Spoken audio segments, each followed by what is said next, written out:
Tomorrow we have the Supercopa de España final, and today Ancelotti had a press conference. And not only him, Fede Valverde also had one, but I'm making a separate video for that. And also Hansi Flick said something. But if you enjoyed these videos, just like the video so I know. And also if you want to stay updated with Real Madrid news, just follow. And TikTok might get banned in the US, so here's my YouTube if you want to stay updated.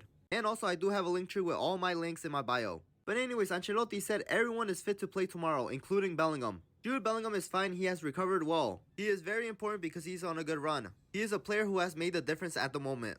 And again, Ancelotti said the small injuries from the game against Mallorca have been resolved. And all players are available. And also he said we have to think about the October game because they beat us. He made a pretty clear assessment of what happened. A Clásico is always a Clásico and there is even more pressure when it's a final. It is always special.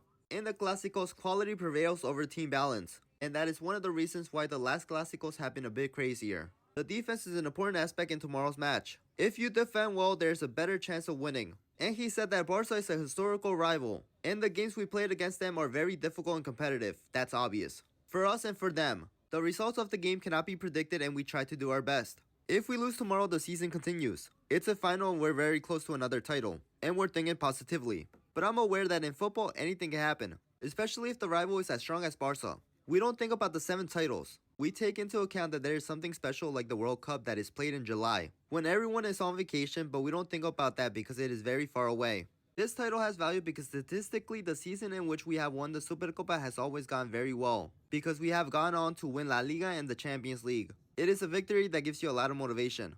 And while winning the Supercopa always gives us morale and confidence boost in the middle of the season, it's a very important trophy. And he said we are prepared for criticism after the match because the result is not predictable. What we can control is the performance in the match. And I'm convinced that tomorrow we will do not only well, but very well. That's why we are very confident for tomorrow's El Clásico. And then Ancelotti tells the journalists this. You once asked me an uncomfortable question and ruined the press conference. And they also asked about Dani Olmo. If he plays and is the protagonist on Sunday, I would think that we have not been able to stop a very good player. If he does play, we will think about defending him as best as we can because he has a lot of quality. And he also said the players get along very well together. The atmosphere is great. I don't know what they do in their rooms, but I don't want to know that either. And Ancelotti said there won't be any surprises in the starting 11. And Hansi Flick talked about Vini. It's good to have Vini Jr. in the Spanish Super Cup. Everyone wants to see the best players. And well, with that being said, let me know what you guys think.